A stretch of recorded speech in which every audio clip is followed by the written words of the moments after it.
ಒಂದು ಮ್ಯಾಜಿಕಲ್ ಪ್ರಪಂಚದಲ್ಲಿ ಒಂದು ಮ್ಯಾಜಿಕಲ್ ವಸ್ತುಗೆ ಇಡೀ ಭೂಮಿನ ನಾಶ ಮಾಡುವಂತ ಶಕ್ತಿನೂ ಇದೆ, ಕಾಪಾಡುವಂತ ಶಕ್ತಿನೂ ಇದೆ. ಕೊನೆಗೆ ಅದು ಯಾರಿಗೆ ಸಿಗುತ್ತೆ ಅನ್ನೋದೇ ಈ ಮ್ಯಾಜಿಕಲ್ ಫ್ಯಾಂಟಸಿ ಮೂವಿ. ಅದನ್ನ ಬಿಟ್ಟು ಈ ಮೂವಿಲಿ ತುಂಬಾ ವಿಚಿತ್ರವಾಗಿ ಏನೇನು ನಡೀತಾ ಹೋಗ್ತವೆ, ಅದನ್ನೆಲ್ಲ ನೀವು ಎಕ್ಸ್ಪೀರಿಯನ್ಸ್ ಮಾಡಬೇಕು ಅಂತಂದ್ರೆ ಈ ಮೂವಿನ ನನ್ನ ಜೊತೆ ಕೊನೆವರೆಗೂ ನೋಡ್ತಾ ಹೋಗ್ಬೇಕು. ಅಂದಂಗೆ ಮೂವಿ ಹೆಸರು creation of the gods kingdom of storms ಅಂತ.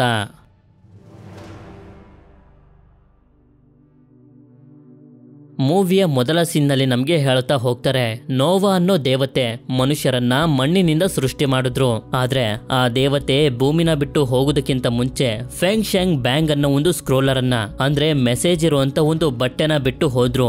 ಆ ಸ್ಕ್ರೋಲ್ಗೆ ಇಡೀ ಬ್ರಹ್ಮಾಂಡನೇ ಅಲ್ಲೋಲ ಕಲ್ಲೋಲ ಮಾಡುವಂತ ಶಕ್ತಿ ಇದೆ. ಸದ್ಯಕ್ಕೆ ಅದನ್ನ ಕುಂಗುಮ್ ಅನ್ನೋ ಒಂದು ಸಾಮ್ರಾಜ್ಯದವರು ಕೆಟ್ಟ ಜನರಿಗೆ ಸಿಗದೆ ರೀತಿ ಪ್ರೊಟೆಕ್ಟ್ ಮಾಡ್ತಿದ್ದಾರೆ. ಹೇಳ್ಬೇಕು ಅಂತಂದ್ರೆ ಆ ಸ್ಕ್ರೋಲ್ ಅನ್ನು ಓಪನ್ ಮಾಡೋದಕ್ಕಾಗೋದು ಮನುಷ್ಯರ ರಾಜರಿಂದ ಮಾತ್ರ. ಆದ್ರೆ ಎಲ್ಲಾ ರಾಜರಿಗೂ ಕೂಡ ಅದನ್ನ ಓಪನ್ ಮಾಡೋದಕ್ಕಾಗೋದಿಲ್ಲ. ಲಕ್ಷದಲ್ಲಿ ಒಬ್ಬ ರಾಜನಿಗೆ ಮಾತ್ರ ಅದನ್ನು ಓಪನ್ ಮಾಡುವಂತ ಶಕ್ತಿ ಇರೋದು.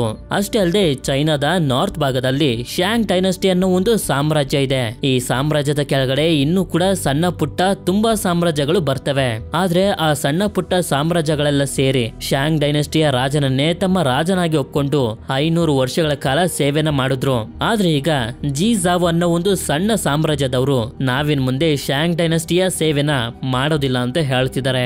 ಇದಾದ್ಮೇಲೆ ಮುಂದಿನ ಸೀನ್ನಲ್ಲಿ ತುಂಬಾ ಸೈನಿಕರ ಸತ್ತ ಶರೀರಗಳನ್ನ ನಮ್ಗೆ ತೋರಿಸ್ತಾರೆ. ಇದೆಲ್ಲ ಇರೋದು ಜಿ ಜಾವ್ ಸಾಮ್ರಾಜ್ಯದ ಮುಂದೆನೆ. ಇನ್ನೇನು ಇಲ್ಲಿ ಒಂದು ದೊಡ್ಡ ಯುದ್ಧ ನಡೆಯೋ ರೀತಿನೂ ಕೂಡ ಇದೆ. ಈ ಸಾಮ್ರಾಜ್ಯದ ವಿರುದ್ಧ ಯುದ್ಧ ಮಾಡೋದಕ್ಕೆ ಬಂದಿರೋದು ಶ್ಯಾಂಗ್ ಡೈನಸ್ಟಿಯ ರಾಜಕುಮಾರ ಆಗಿರುವಂತ ಈ ಶೋ. ಇಲ್ಲಿ ಇವನ ಹತ್ರ ಈ ಜಿ ಜಾವ್ ಸಾಮ್ರಾಜ್ಯದ ರಾಜನ ಮಗ ಇರ್ತಾನೆ. ಹೋಗು ನಿನ್ ತಂದೆಗೆ ಯುದ್ಧನ ನಿಲ್ಸೋದಕ್ಕೆ ಹೇಳು, ಸೋಲನ್ನು ಒಪ್ಕೊಳ್ಳೋದಕ್ಕೆ ಹೇಳು ಅಂತ ಹೇಳಿದಾಗ ಈ ಹುಡುಗನು ಕೂಡ ಮುಂದೆ ಬಂದು ಇವನ ತಂದೆ ಆಗಿರುವಂತ ಈ ಸಾಮ್ರಾಜ್ಯದ ರಾಜನಿಗೆ ಹೇಳ್ತಿರ್ತಾನೆ, ನಾನು ನಿಮ್ಮ ಮಗ ಹೇಳ್ತಿದ್ದೀನಿ ಸೋಲನ್ನು ಒಪ್ಕೋಬೇಡಿ ಅಂತ. ಆದ್ರೆ ಆ ಸಾಮ್ರಾಜ್ಯದ ರಾಜ ಮಾತ್ರ ಒಪ್ಕೊಳ್ತಿರೋದಿಲ್ಲ, ಯುದ್ಧಕ್ಕೆ ರೆಡಿ ಆಗ್ಬಿಟ್ಟಿರ್ತಾನೆ. ಇದರಿಂದ ಈ ಹುಡುಗ ತುಂಬಾನೇ ಅಳೋದಕ್ಕೆ ಶುರು ಮಾಡ್ಬಿಡ್ತಾನೆ. ನನ್ನ ತಂದೆಗೆ ನಾನು ಬೇಡವಾಗಿದ್ದೀನಿ, ಅವರು ನನ್ನ ಮಾತನ್ನ ಕೇಳ್ತಿಲ್ಲ ಅಂತ. ಆಗ ಈಶೋ ಬಂದು ಅವನು ನಿನ್ನ ಮಗ ಅಂತ ಒಪ್ಕೊಳ್ದೇ ಇರ್ಬೋದು, ಆದ್ರೆ ನೀನ್ ನನ್ ಮಗ, ಒಪ್ಪಂದದ ಪ್ರಕಾರ ನೀನು ಸಾಯ್ಬೇಕು, ಸಾಯಿ ಅಂತ ಹೇಳಿದಾಗ ಈ ಹುಡುಗನು ಕೂಡ ಚುಚ್ಕೊಂಡು ಸತ್ತೋಗ್ತಾನೆ. ನಂತರ ಈಶೋ ಇವನ ಸೈನಿಕರನ್ನೆಲ್ಲರನ್ನು ಜಿ ಜಾವ್ ಸಾಮ್ರಾಜ್ಯದ ವಿರುದ್ಧ ಯುದ್ಧ ಮಾಡೋ ರೀತಿ ರೊಚ್ಚಿಗೇಳಿಸ್ಬಿಡ್ತಾನೆ. ಇದರಿಂದ ಈ ಎರಡೂ ಸಾಮ್ರಾಜ್ಯಗಳ ಮಧ್ಯ ಒಂದು ಘನಘೋರವಾಗಿರುವಂತ ಯುದ್ಧ ಶುರುವಾಗೋಗುತ್ತೆ. ಹೇಳ್ಬೇಕು ಅಂತಂದ್ರೆ ಈ ಯುದ್ಧ ತುಂಬಾನೇ ಭಯಂಕರವಾಗಿರುತ್ತೆ.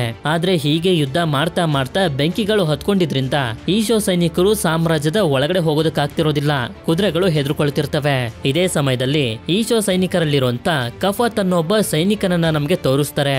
ಇವನು ಬೆಂಕಿಯಿಂದ ತುಂಬಾನೇ ಕಷ್ಟ ಪಡ್ತಿರ್ತಾನೆ. ಇದರಿಂದ ಈ ಸಾಮ್ರಾಜ್ಯದ ಜನರು ತುಂಬಾ ಸಂತೋಷ ಪಡ್ತಿರ್ಬೇಕಾದ್ರೆ ಈ ವಿಷಯ ಗೊತ್ತಾದಂತ ಈಶೋ ಕುದುರೆಗಳ ಕಣ್ಣಿಗೆ ಬಟ್ಟೆನ ಕಟ್ಟಿ ರೆಡಿ ಆಗಿ ಅಂತ ಹೇಳ್ತಾನೆ.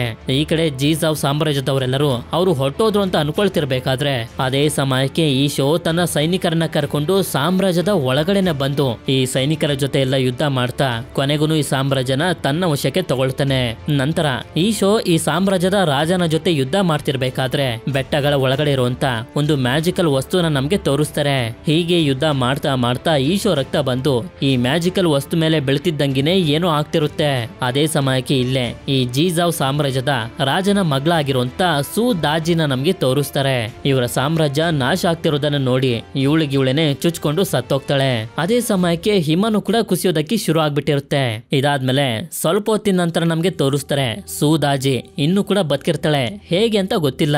ಅದೇ ಸಮಯಕ್ಕೆ ಇವಳ ಹಿಂದೆ ಕಫತ್ ಹಾಗೆ ಒಂದಷ್ಟು ಸೈನಿಕರು ಬಂದು ನಿಂತಿರ್ತಾರೆ ಇವಳನ್ನ ಸಾಯಿಸೋದಕ್ಕೆ ಅಂತ. ಆದ್ರೆ ಇಲ್ಲಿಗೆ ಈಶೋ ಬಂದು ತಲುಪಿಟ್ಟಿರ್ತಾನೆ. ನೋಡಿದ್ರೆ ಇವಳು ಕೂಡ ಪ್ರಜ್ಞೆ ತಪ್ಪಿ ಬಿದ್ದೋಗ್ತಾಳೆ. ಮುಂದಿನ ಸೀನ್ನಲ್ಲಿ ನಮ್ಗೆ ಕಫತ್ ಹಾಗೆ ಇವನ್ ಜೊತೆ ಇನ್ನೂ ಕೂಡ 3 ಜನ ಸೈನಿಕರನ್ನ ತೋರಿಸ್ತಾರೆ. ಹೇಳ್ಬೇಕು ಅಂತಂದ್ರೆ ಇವ್ರು 4 ಜನ ಸಾಮಾನ್ಯವಾಗಿರುವಂತ ಸೈನಿಕರಲ್ಲ. ಬದಲಾಗಿ ನಾನು ಆಗ್ಲೇ ಹೇಳುದ್ನಲ್ಲ, ಶ್ಯಾಂಗ್ ಡೈನಸ್ಟಿಯ ಕೆಳಗಡೆ ಸಣ್ಣ ಪುಟ್ಟ ಸಾಮ್ರಾಜ್ಯಗಳು ಬರ್ತವೆ ಅಂತ. ಆ ಸಾಮ್ರಾಜ್ಯಗಳಲ್ಲಿ 4 ಸಾಮ್ರಾಜ್ಯದ ರಾಜರ ಮಕ್ಕಳುಗಳು ಇವ್ರು. ಯಾಕೆಂತಂದ್ರೆ ಈ ಸಣ್ಣ ಪುಟ್ಟ ಸಾಮ್ರಾಜ್ಯಗಳು ಶ್ಯಾಂಗ್ ಡೈನಸ್ಟಿಗೆ ಸೇವೆನ ಮಾಡ್ತಿದ್ರಲ್ಲ, ಆದ್ರಿಂದನೇ ಆ ಸಾಮ್ರಾಜ್ಯದ ರಾಜರು ತಮ್ಮ ತಮ್ಮ ಮಕ್ಕಳುಗಳನ್ನ ಶ್ಯಾಂಗ್ ಡೈನಸ್ಟಿಗೆ ಚಿಕ್ಕ ವಯಸ್ಸಿನಲ್ಲೇ ಕೊಟ್ಬಿಟ್ಟಿರ್ತಾರೆ. ಅಕಸ್ಮಾತ್ ಅಕಸ್ಮಾತ್ ನಾವೇನಾದ್ರೂ ನಮ್ಮ ಮಾತಿಗೆ ತಪ್ಪಿದ್ರೆ ಸೇವೆನ ಮಾಡೋದಿಲ್ಲ ಅಂತಂದ್ರೆ ನಮ್ಮ ಮಕ್ಕಳನ್ನ ಸಾಯಿಸ್ಬೋದು ಅಂತ. ಇದೇ ಕಾರಣದಿಂದನೇ ಜೀಜಾವ್ ಸಾಮ್ರಾಜ್ಯದ ರಾಜನ ಮಗ ಸತ್ತೋಗಿದ್ದು ಒಪ್ಪಂದದ ಪ್ರಕಾರ. ಇಲ್ಲಿ ನೋಡಿದ್ರೆ ಈ ಶೋ ಸೂದಾಜಿನ ಇವನಿರುವಂತ ಜಾಗದಲ್ಲೇ ಕಟ್ಟಾಕೊಂಡಿರ್ತಾನೆ. ಇದೇ ಸಮಯದಲ್ಲಿ ನಮ್ಗೆ ಗೊತ್ತಾಗುತ್ತೆ ಇವಳ ಒಳಗಡೆ ಯಾವುದೋ ಅಸಾಧಾರಣವಾಗಿರುವಂತ ಶಕ್ತಿ ಇದೆ ಅಂತ. ಅಷ್ಟೇ ಅಲ್ಲದೆ ಇವಳು ಇವನಿಗೆ ಹೇಳ್ತಿರ್ತಾಳೆ, ನಿನಗೆ ಏನ್ ಬೇಕಿದೆ ಅಂತ ನನ್ಗೆ ಗೊತ್ತಿದೆ, ನೀನು ಪ್ರಪಂಚದಲ್ಲಿರುವಂತ ಎಲ್ಲಾ ಮನುಷ್ಯರ ರಾಜನಾಗ್ಬೇಕು ಅಂತಿದ್ಯಲ್ವಾ ಅಂತ ಹೇಳ್ತಾ ಇವನಿಗೆ ಆಗಿರುವಂತ ಗಾಯನ ಟಚ್ ಮಾಡ್ತಿದ್ದಂಗೆನೆ ಅದು ವಾಸಿ ಆಗೋಗುತ್ತೆ. ನಂತರ ಈ ಶೋ ಇವನ ಸೈನ್ಯನ ಕರ್ಕೊಂಡು ಜಾವ್ಗೆ ಅನ್ನೋ ಒಂದು ಸಿಟಿಗೆ ಬರ್ತಾನೆ. ಈ ದೊಡ್ಡ ಸಾಮ್ರಾಜ್ಯನೇ ಶ್ಯಾಂಗ್ ಡೈನಸ್ಟಿ ಅಂತ ಹೇಳೋದು. ಇಲ್ಲ ನಮ್ಗೆ ಈ ಶ್ಯಾಂಗ್ ಡೈನಸ್ಟಿಯ ರಾಜನಾಗಿರುವಂತ ಈ ಹಾಗೆ ಇವನ ದೊಡ್ಡ ಮಗ ಆಗಿರುವಂತ ಈ ಕಿವ್ನ ತೋರಿಸ್ತಾರೆ.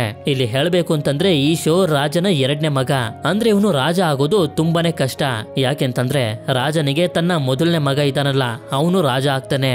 ಇದಾದ್ಮೇಲೆ ಜೀಜೋ ಸಾಮ್ರಾಜ್ಯದ ವಿರುದ್ಧ ಗೆದ್ದಿರೋದ್ರಿಂದ ರಾಜ ಈ ಹಾಗೆ ಎಲ್ಲರೂ ತುಂಬಾ ಸಂತೋಷವಾಗಿ ಸೆಲೆಬ್ರೇಟ್ ಮಾಡ್ತಿರ್ತಾರೆ.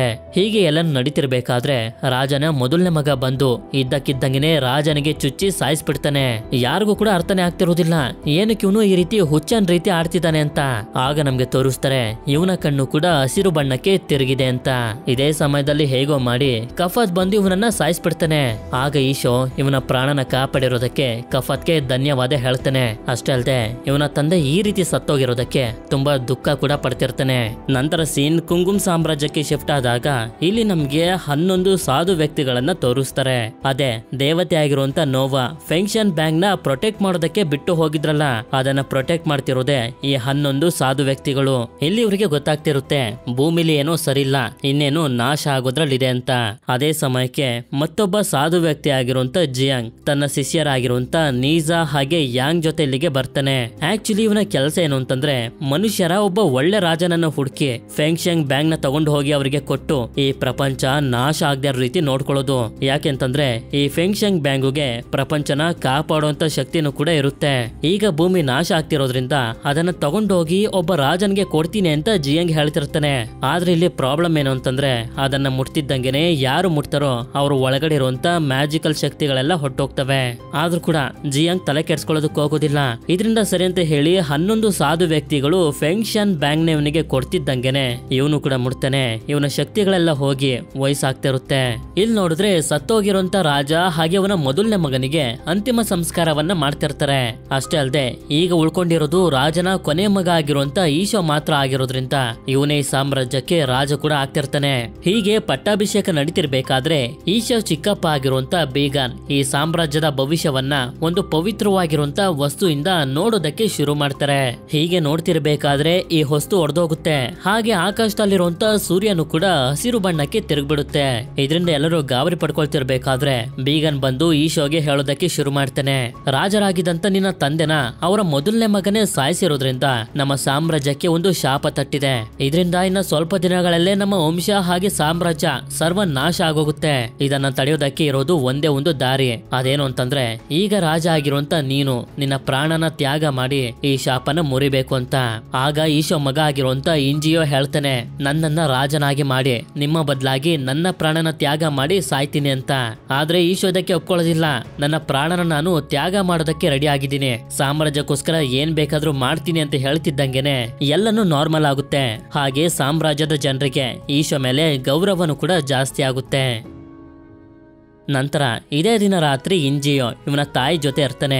ಅಂದ್ರೆ ಇವಳು ರಾಜನಾಗಿರುವಂತ ಈಶೋ ಹೆಂಡತಿ. ಇಲ್ಲಿ ಇವಳಿಗೆ ಗೊತ್ತಿದೆ ಇವಳ ಗಂಡ ಎಲ್ಲರೂ ಅನ್ಕೊಂಡಿರೋಷ್ಟು ಒಳ್ಳೆಯವನಲ್ಲ ಅಂತ.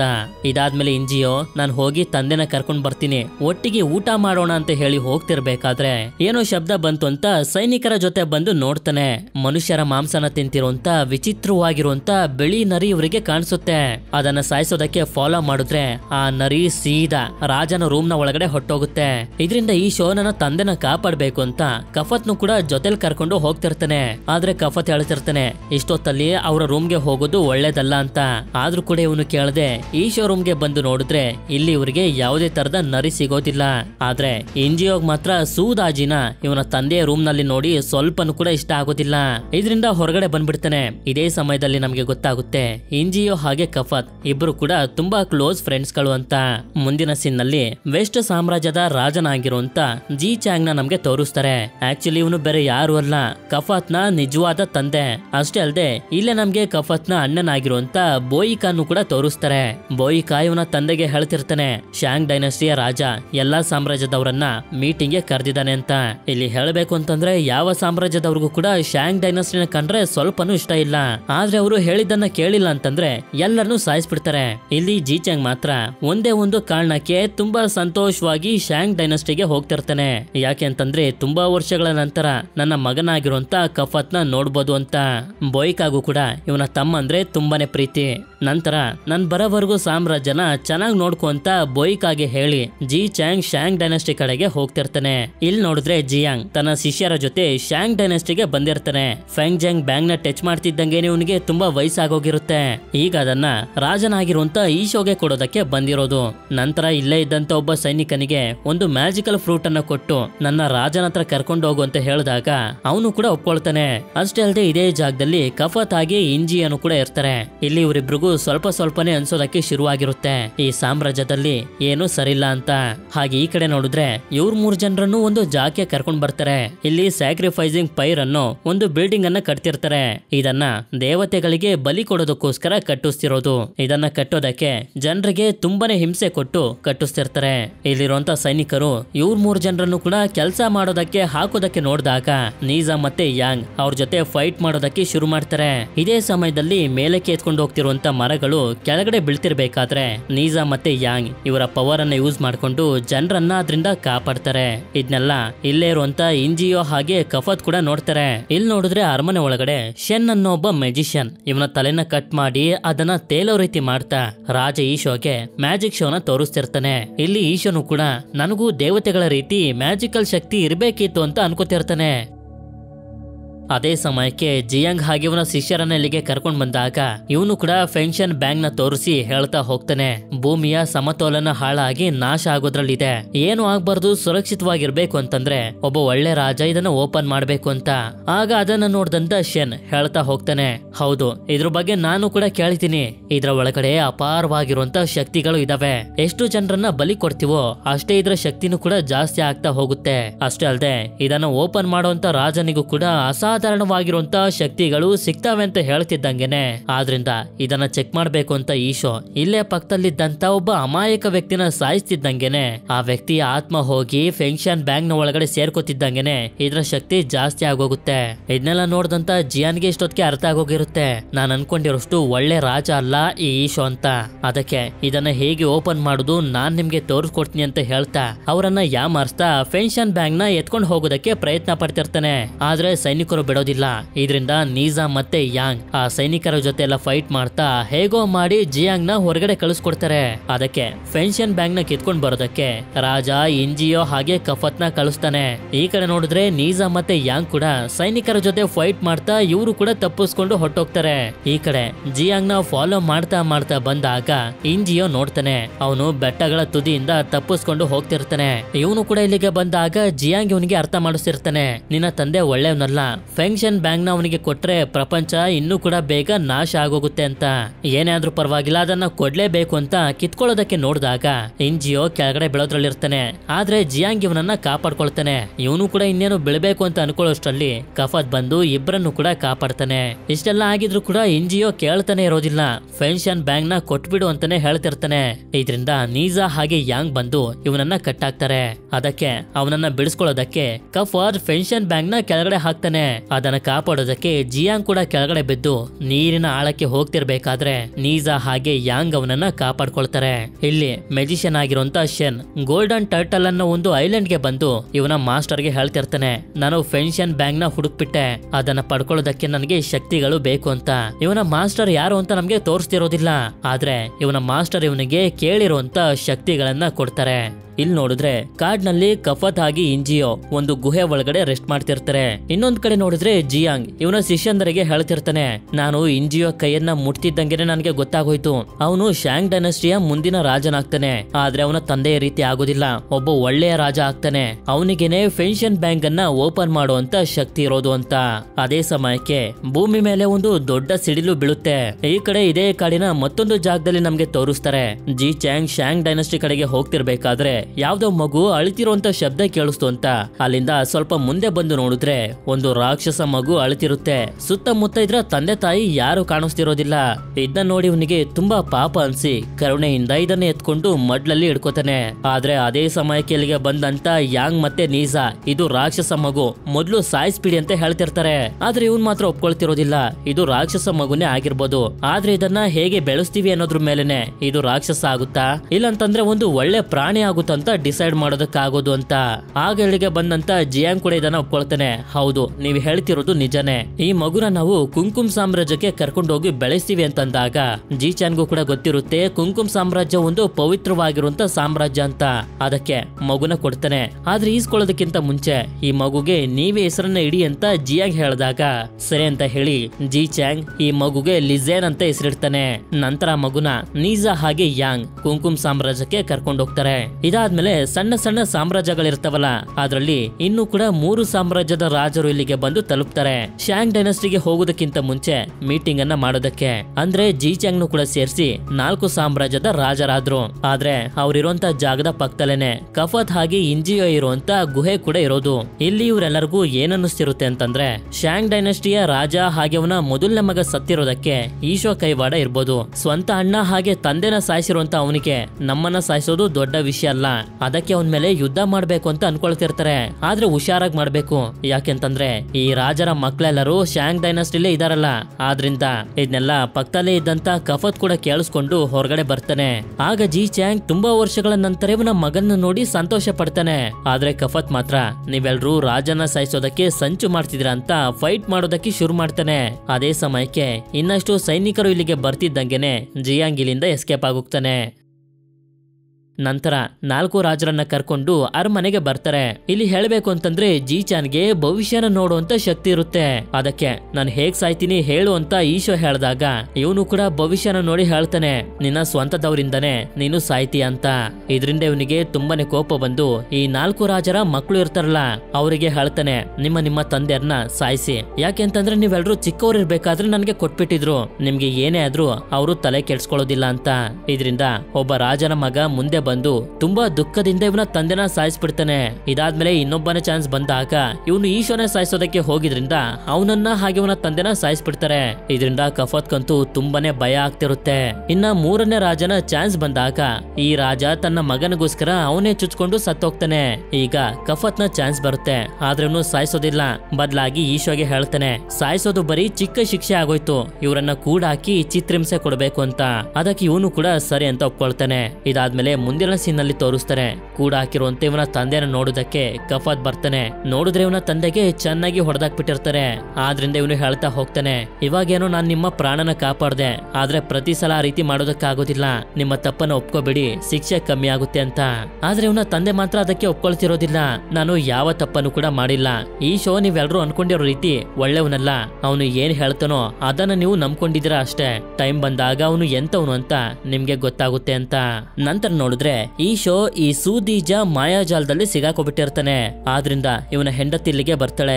ಈ ಸಾಮ್ರಾಜ್ಯದಲ್ಲಿ ನಡೀತಿರುವಂತ ಕೆಟ್ಟದೆಲ್ಲ ಇವಳಿಂದನೇ ಆಗ್ತಿರೋದು, ಇವಳನ್ನ ಸಾಯಿಸಿದ್ರೆ ಎಲ್ಲನೂ ಸರಿ ಹೋಗುತ್ತೆ ಅಂತ. ಆದ್ರೆ ಸೂದೀಜ ಇವಳನ್ನು ಕೂಡ ಮಾಯಾಜಾಲದಲ್ಲಿ ಸಿಗಾಕ್ಸೋದಕ್ಕೆ ನೋಡ್ತಾಳೆ. ಆದ್ರೆ ಅದು ವರ್ಕ್ ಆಗೋದಿಲ್ಲ. ಅದಕ್ಕೆ ಇವಳನ್ನ ಸಾಯಿಸೋದಕ್ಕೆ ನೋಡಿದ್ರೆ ಸೂದೀಜನೇ ಅವಳನ್ನ ಸಾಯಿಸ್ಬಿಟ್ಟಿರ್ತಾಳೆ. ಇದರಿಂದ ಇಂಜಿಯೋ ತುಂಬಾ ಕೋಪ ಮಾಡ್ಕೊಂಡು ಇವಳನ್ನ ಸಾಯಿಸೋದಕ್ಕೆ ಅಂತ ಬಂದಾಗ ಹಿಂದೆಯಿಂದ ಬಂದು ಆ ನರಿ ಅಟ್ಯಾಕ್ ಮಾಡ್ಬಿಡುತ್ತೆ. ಹೀಗೆ ಅದು ಅಟ್ಯಾಕ್ ಮಾಡ್ತಾ ಮಾಡ್ತಾ ಹೋಗಿ ಇದು ಅವಳು ಒಳಗಡೆ ಸೇರ್ಕೊಬಿಡುತ್ತೆ. ಅಂದ್ರೆ ಆ ನರಿ ಇರೋದು ಇವಳ ಒಳಗಡೆನೆ ಅಂತ. ನಂತರ ಇವಳನ್ನ ಸಾಯಿಸೋದಕ್ಕೆ ನೋಡ್ತಿರ್ತಾನೆ. ಇವಳು ಕೂಡ ತಪ್ಪಿಸ್ಕೊಂಡು ಹೋಗ್ತಿರ್ತಾಳೆ. ಆದ್ರೆ ರಾಜ ಇದ್ದಕ್ಕಿದ್ದಂಗೆನೆ ಮಧ್ಯ ಬಂದಿದ್ರಿಂದ ಇವನಿಗೆ ಚುಚ್ಬಿಡ್ತಾನೆ. ಅದನ್ನ ನೋಡಿ ಸೈನಿಕರು ಅವನು ರಾಜನನ್ನ ಸಾಯಿಸೋದಕ್ಕೆ ಬಂದಿದ್ದಾನೆ ಅಂತ ಇಂಜಿಯೋನ ಫಾಲೋ ಮಾಡೋದಕ್ಕೆ ಶುರು ಮಾಡ್ತಾರೆ. ಹೀಗೆ ಇವನು ತಪ್ಪಿಸ್ಕೊಂಡು ಹೋಗ್ತಿರ್ಬೇಕಾದ್ರೆ ಒಂದು ಜಾಗದಲ್ಲಿ ಕಫತ್ ಸಿಗ್ತಾನೆ. ಕಫತ್ ಇವನಿಗೆ ಒಂದು ದಾರಿನ ತೋರಿಸಿ ತಪ್ಪಿಸ್ಕೊಂಡು ಹೋಗೋದಕ್ಕೆ ಸಹಾಯ ಮಾಡ್ತಾನೆ. ನಂತರ ಬೇರೆಯವರೆಲ್ಲ ಬಂದ್ಮೇಲೆ ಅವನು ತಪ್ಪಿಸ್ಕೊಂಡು ಹೊಂಟೋದಂತ ಸುಳ್ಳು ಹೇಳ್ತಾನೆ. ಆದ್ರೆ ಮಾರನೇ ದಿನ ನೋಡಿದ್ರೆ ಜೆನ್ ಅನ್ನೋ ಒಬ್ಬ ಸೈನಿಕನಿಗೆ ಕಫತ್ ಮೇಲೆ ಡೌಟ್ ಬಂದ್ಬಿಟ್ಟಿರುತ್ತೆ. ಯಾಕೆಂತಂದ್ರೆ ಇವನಿಗೆ ಗೊತ್ತಿದೆ ಕಫತ್ ಹಾಗೆ ಇಂಜಿಯೋ ಫ್ರೆಂಡ್ಸ್ ಗಳು ಅಂತ. ಇದರಿಂದ ಇವನ್ ಜೊತೆ ಜಗಳ ಮಾಡೋದಕ್ಕೆ ಬಂದಾಗ ಕಫತ್ ಕೂಡ ಇವನ್ ಜೊತೆ ಫೈಟ್ ಮಾಡ್ತಿರ್ತಾನೆ. ಹೀಗೆ ಇವರಿಬ್ರು ಫೈಟ್ ಮಾಡ್ತಿರ್ಬೇಕಾದ್ರೆ ಅದೇ ಸಮಯಕ್ಕೆ ಕಫತ್ ಅಣ್ಣ ಆಗಿರುವಂತ ಬಾಯ್ಕಾ ಬಂದು ಜೆನ್ನ ತಡಿತಾನೆ. ನಂತರ ಇವರಿಬ್ರು ಎಷ್ಟೋ ವರ್ಷಗಳ ನಂತರ ಮತ್ತೆ ಸಿಕ್ಕಿ ತುಂಬಾನೇ ಸಂತೋಷ ಪಡ್ತಿರ್ತಾರೆ. ಹಾಗೆ ಹಿಂದೆ ಇವರು ಕಳೆದಿರುವಂತ ದಿನಗಳನ್ನ ನೆನ್ಸ್ಕೊಂಡು ಖುಷಿ ಪಡ್ತಿರ್ತಾರೆ. ಆಗ ಬೊಯ್ಕ ಇವನು ಬಂದಿರುವಂತ ವಿಷಯನ ಹೇಳ್ತಾ ಹೋಗ್ತಾನೆ. ನಮ್ಮ ತಂದೆನ ಬಂದಿ ಮಾಡಿದ್ದಾರೆ ಅಂತ ಗೊತ್ತಾಯ್ತು, ಅವರನ್ನ ಬಿಡಿಸ್ಕೊಂಡು ಹೋಗೋದಕ್ಕೆ ಬಂದಿದ್ದೀನಿ. ಅವರಿಗೆ ವಯಸ್ಸಾಗಿದೆ, ಜೈಲ್ನಲ್ಲಿ ಕಾಲ ಕಳೆಯೋದಕ್ಕಾಗೋದಿಲ್ಲ ಅಂತ. ಅದಕ್ಕೆ ಇವನು ಕೂಡ ನಾವಿಬ್ರು ಸೇರಿ ಅವರನ್ನ ಬಿಡಿಸೋದಕ್ಕೆ ಪ್ರಯತ್ನ ಪಡೋಣ ಅಂತ ಹೇಳ್ತಾನೆ. ನಂತರ ಬೊಯ್ಕ 2 ಕುದುರೆಗಳನ್ನೆಲ್ಲಿಗೆ ಕರ್ಕೊಂಡ್ ಬರ್ತಾನೆ. ಕಫತ್ ಅಂತೂ ಇವುಗಳನ್ನ ನೋಡಿ ತುಂಬಾನೇ ಸಂತೋಷ ಪಡ್ತಾನೆ. ಯಾಕೆಂತಂದ್ರೆ ಚಿಕ್ಕ ವಯಸ್ಸಿನಲ್ಲಿ ಇರ್ಬೇಕಾದ್ರೆ ಇವುಗಳ ಜೊತೆ ತುಂಬಾ ಕಾಲ ಕಳೀತಿದ್ದ. ನಂತರ ನೋಡಿದ್ರೆ ಸೂದೀಜಾ ಡ್ಯಾನ್ಸ್ ಮಾಡ್ತಿರ್ತಾಳೆ, ಹಾಗೆ ಈ ಶೋ ಡೊಲ್ಲು ಬಾರಿಸ್ತಿರ್ತಾನೆ. ಇವರ ಜೊತೆನೆ ಬೊಯ್ಕನು ಕೂಡ ತುಂಬಾ ಅದ್ಭುತವಾಗಿ ಕೊಳಲನ್ನ ನುಡಿಸ್ತಿರ್ತಾನೆ. ಎಷ್ಟು ಅದ್ಭುತವಾಗಿ ನುಡಿಸ್ತಿರ್ತಾನೆ ಅಂತಂದ್ರೆ ಅದನ್ನ ಕೇಳಿ ಈ ಶೋಗೂ ಕೂಡ ತುಂಬಾ ಸಂತೋಷ ಆಗಿ ಹೇಳ್ತಾನೆ, ಚೆನ್ನಾಗಿ ನುಡಿಸ್ತೀಯಾ, ನಿನ್ಗೆ ಏನ್ ಬೇಕೋ ಕೇಳು ಕೊಡ್ತೀನಿ ಅಂತ. ಆಗ ಇವನು ಕೂಡ ನನ್ನ ತಂದೆನ ಬಂದಿ ಮಾಡಿದಾರಲ್ಲ ಅವರನ್ನ ಬಿಟ್ಬಿಡಿ, ಅವ್ರ ಬದಲಾಗಿ ನಾನ್ ಸಾಯ್ತೀನಿ ಅಂತ ಹೇಳ್ಬಿಡ್ತಾನೆ. ಇದರಿಂದ ಇವನ ಮುಖದಲ್ಲಿ ಒಂದು ನಗು ಬರುತ್ತೆ. ಈ ಕಡೆ ನೋಡಿದ್ರೆ ರಾತ್ರಿಯ ಸಮಯದಲ್ಲಿ ಕಫತ್ನ ಯಾರೋ ಫಾಲೋ ಮಾಡ್ತಿರ್ತಾರೆ. ನೋಡಿದ್ರೆ ಜಿಯಾಂಗ್ ನನ್ನ ಇಂಜಿಯೋ ಹತ್ರ ಕರ್ಕೊಂಡು ಹೋಗು, ಅವನನ್ನ ನೋಡ್ಬೇಕು ಅಂತ ಹೇಳ್ತಿರ್ತಾನೆ. ಇದರಿಂದ ಇವನನ್ನ ಇಂಜಿಯೋ ಹಾಗೆ ಮೂವಿಯ ಮೊದಲಲ್ಲಿ ನೋಡಿದ್ವಲ್ಲ ಈ ಶೋ ಚಿಕ್ಕಪ್ಪ ಬೀಗಾನ್ ಅವ್ರ ಹತ್ರ ಕರ್ಕೊಂಡ್ ಬರ್ತಾನೆ. ನಂತರ ಇಂಜಿಯೋ ಆಗಿ ಅರ್ಥ ಮಾಡಿಸ್ತಾನೆ, ನಿನ್ ತಂದೆ ಒಳ್ಳೆಯವನಲ್ಲ, ಅವನಾದ್ಮೇಲೆ ನೀನು ಈ ಸಾಮ್ರಾಜ್ಯಕ್ಕೆ ರಾಜನಾಗ್ತೀಯ, ಪೆನ್ಷನ್ ಬ್ಯಾಂಕ್ ನ ಓಪನ್ ಮಾಡುವಂತ ಶಕ್ತಿ ನಿನ್ನಲ್ಲಿ ಮಾತ್ರ ಇರೋದು ಅಂತ. ಆದ್ರೆ ಇವನಿಗೆ ಮಾತ್ರ ನಂಬಿಕೆ ಬರೋದಿಲ್ಲ, ಇವನ ತಂದೆ ಒಬ್ಬ ಒಳ್ಳೆ ವ್ಯಕ್ತಿ, ಸೂದೀಜಾ ಮಾಯಾಜಾಲಕ್ಕೆ ಸಿಗಾಕೊಂಡು ಆ ರೀತಿ ಎಲ್ಲ ಆಡ್ತಿದ್ದಾನೆ ಅಂತ ಅನ್ಕೊಂಡಿರ್ತಾನೆ. ಇದರಿಂದ ಬೀಗಾನ್ ಹಾಗೆ ಇಲ್ಲಿರೋರೆಲ್ಲರೂ ಸೇರಿ ಈ ಶೋ ಒಳ್ಳೆಯವನ ಕೆಟ್ಟವನಂತ ತಿಳ್ಕೊಳ್ಳೋದಕ್ಕೆ ಒಂದು ಪ್ಲಾನ್ ಅನ್ನ ಮಾಡ್ತಾರೆ. ನಂತರ ಸ್ವಲ್ಪ ಮಾಂಸನ ತಿನ್ನೋದಕ್ಕೆ ಜಿ ಚಾಂಗುಗೆ ಸ್ವತಃ ರಾಜನಾಗಿರುವಂತ ಈ ಶೋನೆ ತಂದ್ಕೊಟ್ಟು ಹೇಳ್ತಾ ಹೋಗ್ತಾನೆ, ಇವತ್ತಿನ ದೊಡ್ಡ ಮಗ ಆಗಿದ್ದಂತ ಬೊಯ್ಕ ಬಂದಿದ್ದ, ನಿನ್ನನ್ನ ಬಿಟ್ ಕಳ್ಸಿ ಅಂತ ಹೇಳ್ತಿದ್ದ ಅಂತ. ಬೊಯ್ಕ ಬಂದಿದ್ದಾನ, ಎಲ್ಲಿದ್ದಾನೆ ಅಂತ ಕೇಳಿದಾಗ ಇವನು ಹೇಳ್ತಾನೆ, ಮಾಂಸನ ತಿಂತಿದ್ಯಲ್ಲ ನಿನ್ ಮಗನ್ ರುಚಿ ಗೊತ್ತಾಗ್ಲಿಲ್ವಾ ಅಂತ. ಆಗ್ಲೇ ನಮ್ಗೆ ಗೊತ್ತಾಗೋದು ಬೊಯ್ಕನ ಸಾಯಿಸಿ ಅವನ ಮಾಂಸನ ಅವನ ತಂದೆಗೆನೆ ತಿನ್ನಿಸ್ತಿದ್ದಾನೆ ಅಂತ. ಇದರಿಂದ ಇವನಿಗೆ ಕೋಪ ಬಂದ್ರು ಏನು ಮಾಡೋದಕ್ಕಾಗೋದಿಲ್ಲ. ನಂತರ ಇವನು ಹೇಳ್ತಾನೆ, ನಿನ್ ಮಗನ್ಗೆ ಮಾತು ಕೊಟ್ಟಿದ್ದೆ ನಿನ್ನ ಬಿಟ್ಟು ಕಳಿಸ್ತೀನಿ ಅಂತ, ಆದ್ರೆ ನೀನ್ ಇಲ್ಲಿಂದ ಹೋಗ್ತಿರ್ಬೇಕಾದ್ರೆ ನಾನು ಹುಚ್ಚ ಅಂತಾನೆ ಹೇಳ್ಕೊಂಡು ಹೋಗ್ಬೇಕು. ಯಾಕೆಂತಂದ್ರೆ ನೀನ್ ಹೇಳುವಂತ ಭವಿಷ್ಯವಾಣಿ ಯಾರು ನಂಬಾರ್ದು, ಆ ರೀತಿ ಮಾಡ್ಲಿಲ್ಲ ಅಂತಂದ್ರೆ ನಿನ್ನ ಇನ್ನೊಬ್ಬ ಮಗನ್ನು ಕೂಡ ಸಾಯಿಸ್ಬಿಡ್ತೀನಿ ಅಂತ. ನಂತರ ನಮ್ಗೆ ತೋರಿಸ್ತಾರೆ ಜಿ ಚಾಂಗ್ ರಾಜ ಹೇಳಿರೋ ರೀತಿನೇ ನಾನು ಹುಚ್ಚ ಅನ್ಕೊಂಡು ಹೋಗ್ತಿರ್ತಾನೆ. ಈ ಸಾಮ್ರಾಜ್ಯದ ಜನರು ಕೂಡ ಇವನಿಗೆ ಕೈಗೆ ಸಿಕ್ಕಿದ್ರಲ್ಲಿ ಹೊಡಿತಿರ್ತಾರೆ. ಇದಾದ್ಮೇಲೆ ಈ ಶೋ ಸೂದೀಜಾನ ಮದ್ವೆ ಆಗ್ಬೇಕು ಅಂತ ಇವನ ಚಿಕ್ಕಪ್ಪ ಆಗಿರುವಂತ ಬೀಗನ್ ಹತ್ರ ಕರ್ಕೊಂಡ್ ಬರ್ತಾನೆ. ಆದ್ರೆ ಇವನಿಗೆ ಇವಳನ್ನ ಮುಟ್ತಿದ್ದಂಗೆನೆ ಗೊತ್ತಾಗೋಗುತ್ತೆ ಇವಳು ಮನುಷ್ಯಳಲ್ಲ ಅಂತ, ಆದ್ರಿಂದ ಸಾಯಿಸೋದಕ್ಕೆ ನೋಡ್ತಿರ್ತಾನೆ. ಅದೇ ಸಮಯಕ್ಕೆ ಈ ಜೀವನು ಕೂಡ ಇಲ್ಲಿಗೆ ಬರ್ತಾನೆ. ಇಲ್ಲಿ ಇವರೆಲ್ಲರೂ ಸೇರಿ ಹೇಳ್ತಿರ್ತಾರೆ ಇವಳು ಮನುಷ್ಯಳಲ್ಲ ನರಿ ಅಂತ. ಆದ್ರೆ ಇವನ್ ಮಾತ್ರ ಒಪ್ಕೊಳ್ಳೋದಕ್ಕೆ ರೆಡಿನೇ ಆಗಿರೋದಿಲ್ಲ. ಅದಕ್ಕೆ ಇವಳೇನಾದ್ರೂ ನರಿ ಆಗಿದ್ಲು ಅಂತಂದ್ರೆ ನೀನೇ ನಿನ್ ಕೈಯಾರೆ ಸಾಯಿಸ್ಬೇಕು ಅಂತ ಬೀಗನ್ ಹೇಳ್ತಾನೆ. ಈ ಶೋನು ಕೂಡ ಇದಕ್ಕೆ ಒಪ್ಕೊಳ್ತಾನೆ. ನಂತರ ಬೀಗಾನ್ ಇವನ ಹೃದಯನ ತೆಗ್ದು ಇವಳಿಗೆ ತಿನ್ನೋದಕ್ಕೆ ಅಂತ ಕೊಡ್ತಾನೆ. ಇದನ್ನ ತಿಂದ್ರೆ ನಿಜ ರೂಪ ಹೊರಗಡೆ ಬರುತ್ತೆ ಅಂತ. ಇವಳು ಅದನ್ನ ತಿಂತಿದ್ದಂಗೆನೆ ಇವಳ ಒಳಗಡೆ ಇರುವಂತ ನರಿ ರೂಪ ಹೊರಗಡೆ ಬರುತ್ತೆ. ಈಗ ಇವನು ಈ ನರಿನ ಸಾಯಿಸ್ಬೇಕು. ಆದ್ರೆ ಅದೇ ಸಮಯಕ್ಕೆ ನಮ್ಗೆ ಒಂದು ವಿಷಯ ಗೊತ್ತಾಗುತ್ತೆ, ಇವನಿಗೆ ಮೊದ್ಲಿಂದಾನೇ ಈ ನರಿ ಬಗ್ಗೆ ಗೊತ್ತಿತ್ತು. ಹೇಳ್ಬೇಕು ಅಂತಂದ್ರೆ ಈ ನರಿಯ ಸಹಾಯದಿಂದ ಇವನ ಅಣ್ಣನ ವಶಕ್ಕೆ ತಗೊಂಡು ಇವನ ತಂದೆನ ಹಾಗೆ ಇವನ ಅಣ್ಣನ ಸಾಯೋ ಹಾಗೆ ಮಾಡಿ ಇವನು ರಾಜ ಆಗಿರ್ತಾನೆ. ಈ ವಿಷಯನ ಕೇಳ್ತಿದ್ದಂಗೆನೆ ಬೀಗನ್ಗೆ ತುಂಬಾ ನೋವಾಗಿ ಸತ್ತೋಗ್ತಾನೆ. ಇದರಿಂದ ಇಂಜಿಯೋಗೆ ಕೋಪ ಬಂದು ಇವನನ್ನ ಸಾಯಿಸೋದಕ್ಕೆ ನೋಡಿದ್ರೆ ಇವನನ್ನು ಕೂಡ ತಡೆದ್ ಬಿಡ್ತಾರೆ. ಇದಾದ್ಮೇಲೆ ಈ ಶೋ ಕಫತ್ಗೆ ಹೇಳ್ತಾನೆ, ನನಗೆ ಗೊತ್ತು ನೀನು ಕೂಡ ಇವ್ರ ಜೊತೆ ಸೇರ್ಕೊಂಡಿದ್ದೆ ಅಂತ, ಆದ್ರೆ ಇನ್ನೂ ಕೂಡ ನಾನ್ ನಿನ್ನ ನಂಬೇಕು ಅಂತಂದ್ರೆ ಹೋಗಿ ನಿನ್ನ ತಂದೆನ ಸಾಯಿಸಿ ಅವನ ತಲೆನ ತಗೊಂಡ್ ಬಾ ಅಂತ. ಇವನು ಕೂಡ ಇವನ ತಂದೆ ಇರುವಂತ ಜಾಗಕ್ಕೆ ಬರ್ತಾನೆ ಇವನನ್ನ ಸಾಯಿಸೋದಕ್ಕೆ ಅಂತ. ನಂತರ ನೋಡಿದ್ರೆ ಸೀನ್ ಫ್ಲಾಶ್ ಬ್ಯಾಕ್ ಗೆ ಹೋಗುತ್ತೆ. ಆಗ ನಮ್ಗೆ ತೋರಿಸ್ತಾರೆ ಮೂವಿಯ ಮೊದಲಲ್ಲಿ ಜೀಜೋ ಸಾಮ್ರಾಜ್ಯದ ರಾಜನ ಜೊತೆ ಈ ಶೋ ಫೈಟ್ ಮಾಡ್ತಿರ್ಬೇಕಾದ್ರೆ ಅವನ ರಕ್ತ ಹೋಗಿ ಬೆಟ್ಟದ ಒಳಗಡೆ ಇದ್ದಂತ ಮ್ಯಾಜಿಕಲ್ ವಸ್ತು ಮೇಲೆ ಬೀಳ್ತಲ್ಲ, ಆ ವಸ್ತು ಒಳಗಡೆ ಈ ಬಿಳಿ ನರಿ ಬಂದಿ ಆಗಿತ್ತು. ರಕ್ತ ಬೆಳ್ತಿದ್ದಂಗೆನೆ ಅದು ಬಿಡುಗಡೆ ಆಗೋಯ್ತು. ಹಾಗೆ ಸೂದೀಜಾ ಅವಳಗವಳೇನೆ ಚುಚ್ಕೊಂಡು ಸತ್ತೋಗಿದ್ಲಲ್ಲ, ಅದೇ ಸಮಯದಲ್ಲಿ ಅವಳ ಬಾಡಿ ಒಳಗಡೆ ಬಂದು ಈ ನರಿ ಸೇರ್ಕೊಬಿಡ್ತು. ಅಂದ್ರೆ ಬಾಡಿ ಮಾತ್ರ ಸೂದೀಜಾದು, ಆದ್ರೆ ಅದನ್ನ ಕಂಟ್ರೋಲ್ ಮಾಡ್ತಿರೋದು ನರಿ ಅಂತ. ನಂತರ ಮಾರನೇ ದಿನ ನೋಡಿದ್ರೆ ಕಫತ್ ಇವನ ತಂದೆಯ ತಲೆನ ಕಟ್ ಮಾಡಿ ರಾಜನ್ಗೆ ಕೊಡೋದಕ್ಕೆ ತಗೊಂಡ್ ಬರ್ತಿರ್ತಾನೆ. ಅಷ್ಟೇ ಅಲ್ಲದೆ ಇಂಜಿಯೋನ ಸಾಯಿಸೋದಕ್ಕೆ ಎಲ್ಲಾ ತಯಾರಿನೂ ಮಾಡ್ಕೊಂಡಿರ್ತಾರೆ. ಇದನ್ನೆಲ್ಲ ಇಲ್ಲೇ ಇದ್ದು ಜಿಯಾಂಗ್ ಕೂಡ ನೋಡ್ತಿರ್ತಾನೆ.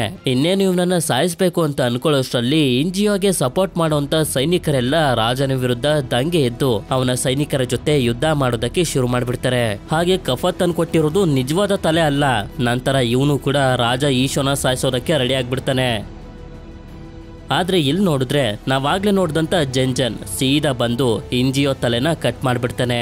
ಈ ಕಡೆ ನೋಡಿದ್ರೆ ಈಶೋ ಮತ್ತೆ ಕಫಾತ್ ಇಬ್ರು ಕೂಡ ಫೈಟ್ ಮಾಡ್ತಿರ್ತಾರೆ. ಈಶೋ ಮಾತ್ರ ತುಂಬಾನೇ ಸ್ಟ್ರಾಂಗ್ ಆಗಿರ್ತಾನೆ. ಅದೇ ಸಮಯಕ್ಕೆ ಇಲ್ಲಿಗೆ ಯಾಂಗ್ ಮತ್ತೆ ನೀಜಾ ಬಂದಿದ್ರಿಂದ ಜಿಯಾಂಗ್ ಇವರಿಗೆ ಹೇಳ್ತಿರ್ತಾನೆ ಅವನ ಶರೀರನ ಕುಂಕುನ್ ಸಾಮ್ರಾಜ್ಯಕ್ಕೆ ತಗೊಂಡೋಗಿ ಅಂತ. ಇವರು ಕೂಡ ತಗೊಂಡು ಹೊಟ್ಟೋಗ್ತಾರೆ. ಈ ಕಡೆ ಕಫಾತ್ ಫೈಟ್ ಮಾಡ್ತಾ ಮಾಡ್ತಾ ಈಶೋಗೆ ಚುಚ್ಬಿಡ್ತಾನೆ. ಇದರಿಂದ ಇವನು ಕೆಳಗಡೆ ಬೀಳೋಷ್ಟರಲ್ಲಿ ಕಫಾತ್ ನ ಬಟ್ಟೆನೆ ಹಿಡ್ಕೊಬಿಟ್ಟಿರ್ತಾನೆ.